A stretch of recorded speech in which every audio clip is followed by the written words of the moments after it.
Welcome back to the Eric Krown Crypto channel, wishing you a happy early start to this nice new week. It's a new week, it's a new Monday, and there is actually plenty to discuss in the higher term timeframes and in the lower term timeframes as well. A bit of a different picture in both different sectors. So today's video is going to be a little bit more on the nuance side, as it should be, Anyways, other than that, I do want to let the people know who are contacted about the algo whitelist that, well, it's over. It's over.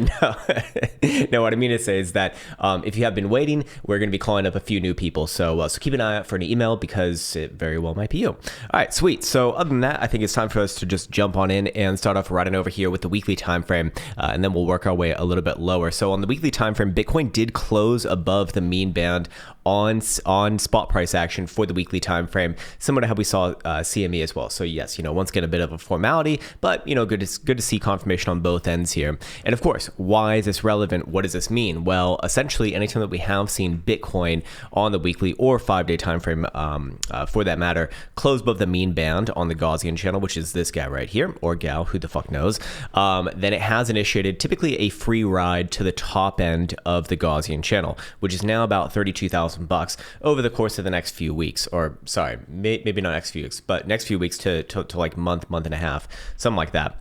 Anyways, also of note is that Bitcoin actually has been rejected from the mean band ever since about a year ago. March 2022 was the last time it actually got a few closures above on this trapola over here, but ultimately did obviously fall on through. And in this case, it was still green. Anyways, long term though, essentially what I'm talking about is this. Once we do see a closure above the mean band, free ride to the top side. This one obviously happened very, very fast.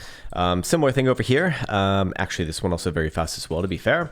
Similar thing over here. This one certainly not that fast, and then if we go to the 5-day, there's a few more iterations, but ultimately same thing, same sort of idea. And yes, that would set into the buys over the next month and a half, let's say, that Bitcoin more likely to hit the top end of the Gaussian channel than the bottom end in this case. What would be an invalidation for this, however, would be a closure below the mean band. The mean band, again, now coming in around 27,200, so needs to see a closure below. If that happens, that's when it's time to talk about major traps. Bitcoin at least coming back down to $25,000 after that, and then we'll come back to it if and when that does happen. But for right now, so far so good, but it is a different picture on lower term timeframes. If we go over here to a daily, we can see that the daily has printed many drives of regular bearish divergence come off the last high. In fact, we could even go all the way back on over here from the February highs. Essentially, we can see that there are several drives coming off the last few highs.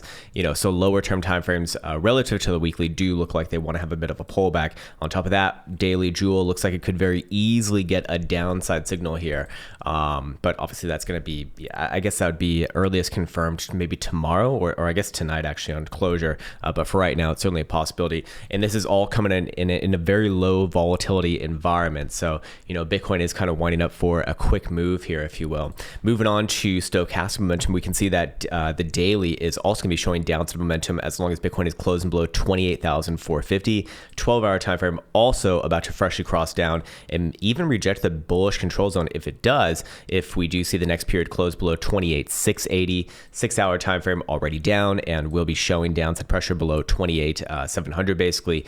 4-hour time frame also showing downside below 28,400, and the hourly is also going to be nosediving here too, below 28,300 are the pressure points right there. So ultimately, short-term time frames relative to the weekly do suggest a pullback is in order. I think a pullback very easily can come towards the mean band here, which is low $27,000, and then also we can reference the HPDR indicators, the old Herpaderp indicator over here, for understanding where the current range, where the current ranges are from a mathematically based perspective.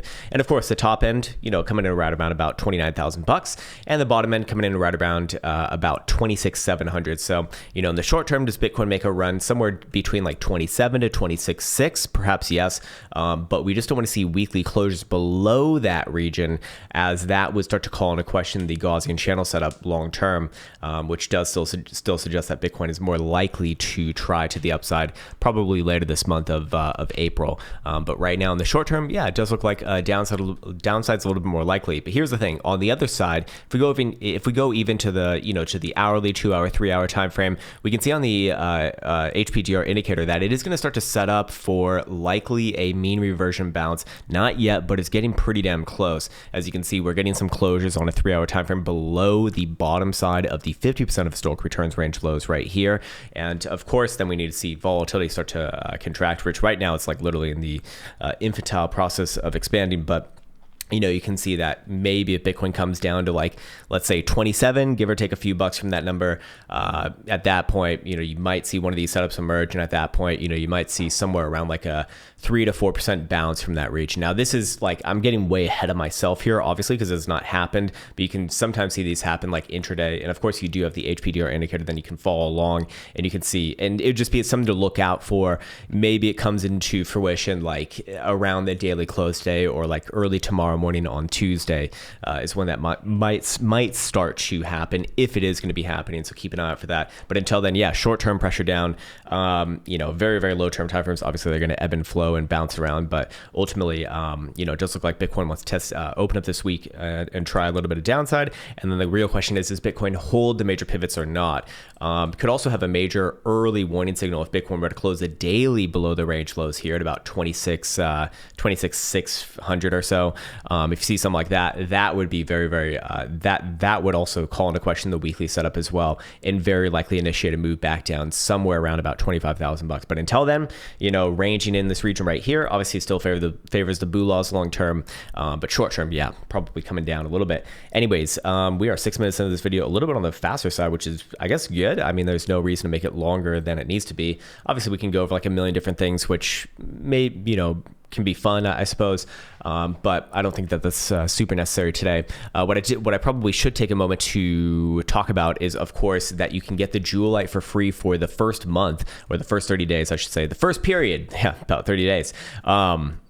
If you follow the directions and the link in the description below, then I should also let you know that we will be changing the price for the Jewel Light and the premium features coming into the 15th of April. So at that point, we're actually going to separate the premium as it currently is. We're actually going to offer all of the stuff on the app for free, but as far as the Jewel Light, it'll be its own thing, and the price will be slightly higher on a period basis. So I just want to make sure that the community has like full and transparent notification well in advance of that date.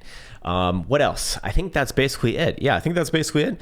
As always, want to be wishing you the best of best. Take care, much love, and see you hopefully soon.